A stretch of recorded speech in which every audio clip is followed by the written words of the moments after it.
El glifosato es un agroquímico que se usa sobre millones de hectáreas y es un negocio que mueve millones de dólares en todo el mundo.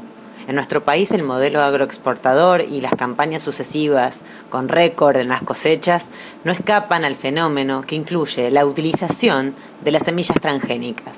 Por eso son polémicos y muchas veces se intentó ocultar parte de la investigación sobre los efectos del glifosato que hizo el doctor Andrés Carrasco y que está en Rosario. Su disertación y el debate sobre el famoso herbicida se dan en el marco del Congreso Nacional de Salud Socioambiental, que se desarrolla en la Facultad de Medicina hasta el viernes próximo. Acá se están usando 200 millones, 250 millones de litros de glifosato sobre 350 millones de agroquímicos y parecería ser que ahí había silencios, inclusive algunos que estaban trabajando con esto que por distintas razones no salían a decir lo que ellos sospechaban o lo que ellos estaban viendo o las evidencias que ellos estaban teniendo. Distintas personas funcionan de distintas maneras con esto, son distintos grados de compromiso. Ahora, me parece que el problema hoy ya ha trascendido el asunto del glifosato. Yo vengo insistiendo que el problema es el modelo productivo y también vengo más preocupado por una tecnología que nos pone en una situación de enorme vulnerabilidad, que no es solamente el glifosato, sino es tener 23 millones de hectáreas de cultivos transgénicos.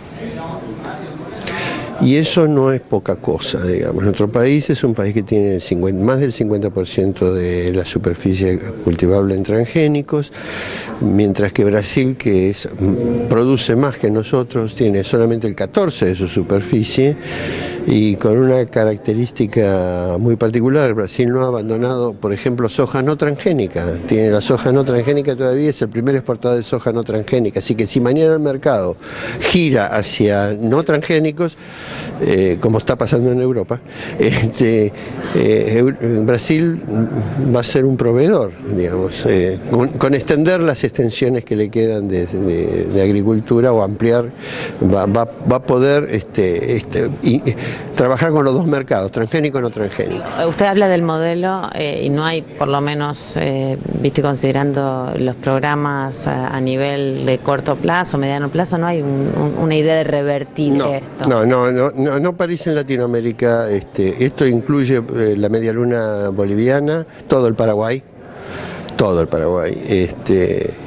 Y ya le digo, un pedazo grande de Brasil, ¿no?, que siembra sobre todo soja, y Uruguay y Argentina, que es la cabeza, es el huevo de la serpiente, porque si no se hubiera introducido en la Argentina en el año 96, y se hubiera permitido, digamos, la libre circulación de estas semillas en los países vecinos, impulsado obviamente por las grandes transnacionales, no tendríamos 60 millones de hectáreas en todo el cono sur plantadas con transgénicos, que es más o menos la mitad de lo que hay en todo el continente, que son 140 millones de hectáreas. Las nuevas semillas traen otros agroquímicos, los llamamos eventos apilados, porque al glifosato ahora le agregan otro, y entonces cuando el agricultor fumigue, va a fumigar con 2 o 3 herbicidas.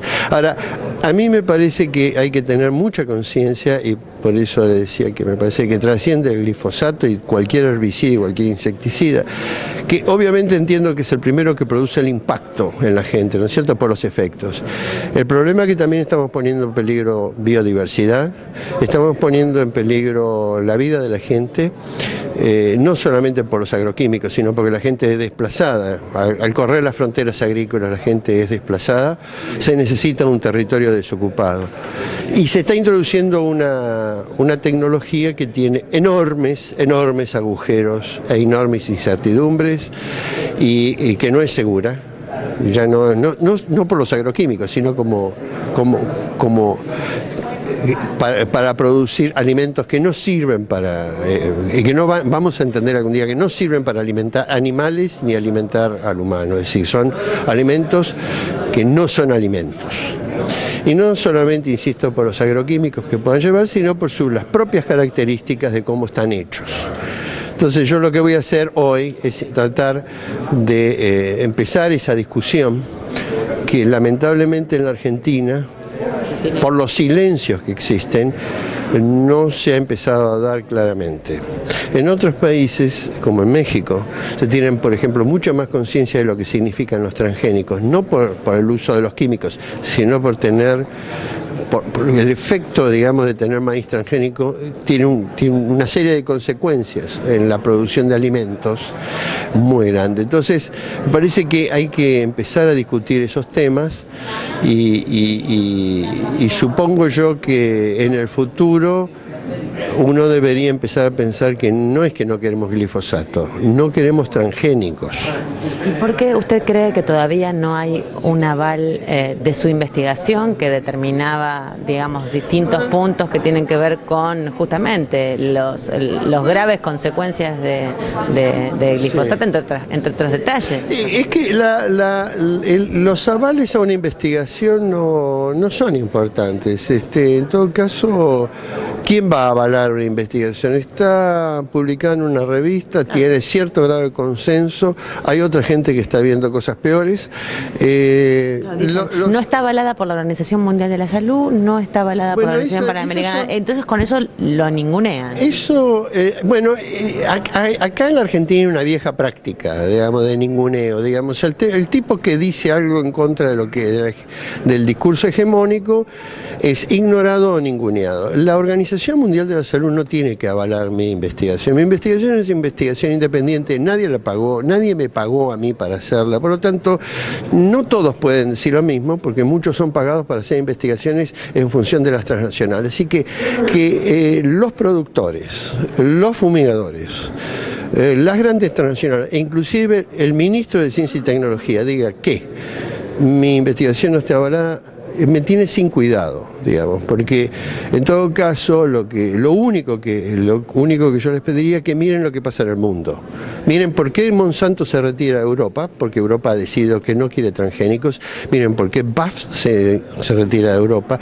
Miren por qué Italia acaba hace una semana de prohibir transgénicos y Polonia lo prohibió hace 2-3 meses atrás, en febrero, porque hay 13 países en Europa que han prohibido los transgénicos, porque hay grandes problemas en este momento en Estados Unidos con los transgénicos y en la India con los transgénicos. Por lo tanto, si el mundo está... Este país tiene la característica de ser autista, pero a propósito, digamos, ¿no? Es autista a propósito, porque no querer ver es pretender que el silencio se va a instalar por sí solo. Ninguneo, ignorancia, mentiras, circula toda clase de mentiras acá. Van a ser famosos, muchachos. ¿Saben con qué están fumigando ustedes?